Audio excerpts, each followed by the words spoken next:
Hey guys, I'm Amit Kumar and welcome to this video in which we are going to talk about iterating collection with for. The list or set iteration for loop iterates over all the elements in a list or set. Its syntax is, so we know that in collection map is also part of the collection, but we have not mentioned it because we cannot directly iterate over map with help of a for loop, and that we have also discussed when we were discussing about collections in one of our previous courses. But if you want to use this for loop for iterating over map, what you can do is you can return the set of keys from the map, and then you can get each value of the map with help of that key. But in that case also you would be iterating over the set of keys and not directly over the map. When executing this type of for loop, the Apex runtime engine assigns a variable to each element in list or set and runs the code block for each value.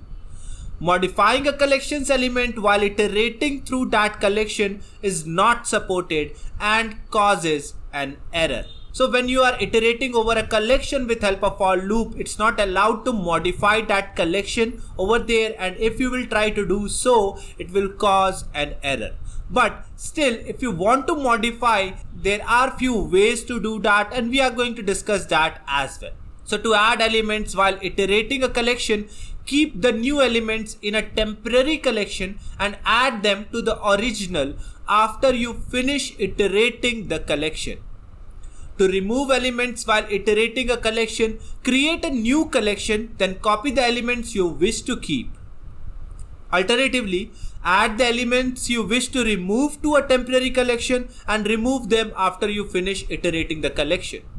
Now the point to note over here is the list.remove method performs linearly. Using it to remove elements has time and resource implications. So make sure when you are removing elements with remove method, you are not only taking time, you are also consuming resource as well. To remove elements while iterating a map or set, keep the keys you wish to remove in a temporary list, then remove them after you finish iterating the collection. So it's pretty much of talk about iterating over a collection with help of for, and now it's time to see the things practically. So guys, here we are on our developer console with our first program on iterating collection. Now in this program, you can see we are iterating over a list, over a set, and also over a map. But as I told you, even if you are iterating over a map, actually you are iterating over a set, because we will take help of key set method which returns the set of key. Now you can see here I am having a list and list of integer where I have stored some static hard-coded values to it, and with help of this for loop I am iterating over that list. Make sure about the type of the list, because that will be the type of the temporary variable of the for loop. So here this temp will hold one value at a time from the list, and whatsoever you are doing, it's going to do the same with the help of the for loop. Like I am just printing the value of the temp over here. In the second code snippet, I am using a set of string and then assigning some values to this set and finally iterating over that set with help of this for loop. In the third example, I have created a map of students where key is integer and values are string. You can see I have assigned some hard-coded values to this map as well. Now I am getting the key set of the map. Now because the keys are integer, here in the for loop, I have created a temporary integer variable. Now this key set will return the set of keys, and from that set, each key will be assigned to this temporary key variable. Here in this loop, I am printing the key along with the value in the map by using the get method and passing the key to it. Now let's see what's the output of this program. And you can clearly see it's iterating over the list of integer, the set of string, as well as the map of integer string. Now let's create another program for this. Now guys, here in this program I am showing you what will happen if you will try to add new values to the existing collection while iterating over it. Now here you can see I have an integer, a list of integer and a set of string. Now here in the list of integer I am adding new values to this list, and also in the set of string I am trying to add new values to this set. when I'm saving it, it gets compiled successfully, but let's see what happens when I try to execute the same program. And you can see it's throwing an exception. The exception is final exception, and it is saying that we cannot modify a collection while it is being iterated. So make sure that you are not allowed to modify or add new elements to a collection when you are iterating over it.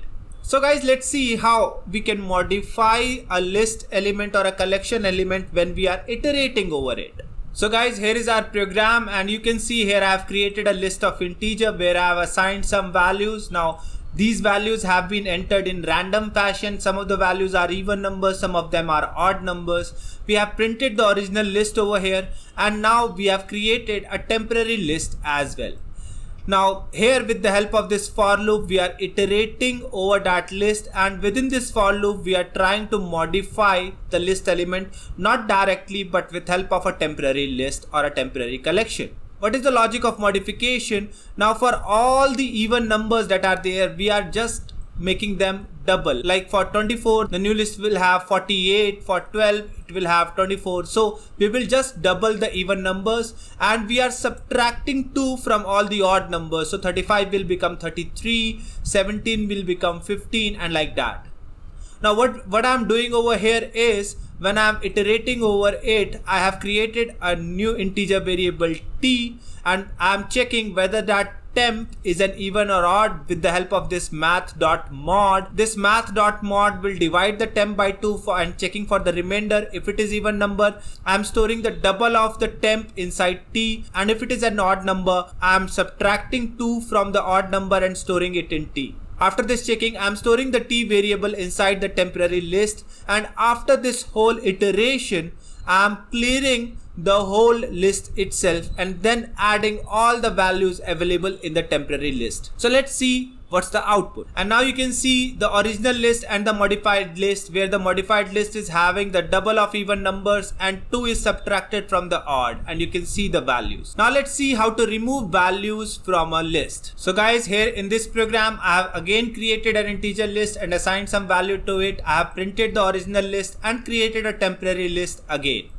Now here in this for loop, I am iterating over the original list. I want to remove all the odd numbers from the original list. So what I am doing here is I am checking whether the number is even or not. If it is an even number, I am storing that value in the temporary list.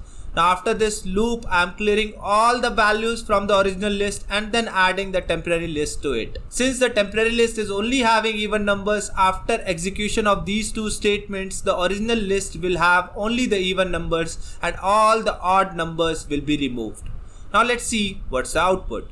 So guys, you can see the original list is having all the even and odd numbers, but the modified list is only having the even numbers over there. Now let's see one more program where we are going to remove values, but this time from a map. So guys, in this program, I have created a map. Now this is a map of string and list for department employees, where the key is the department name and the values is the list of employees. So I have assigned values statically to this certain map. Now after this, I created a list of string, and this list will hold the keys that I want to remove from the map. Now here I'm iterating over the map with the help of the keys by getting all the keys set. Within this loop, I'm checking whether that certain department contains an employee named as Sohail or an employee named as Amit. So Sohail belongs to marketing department and Amit belongs to IT department.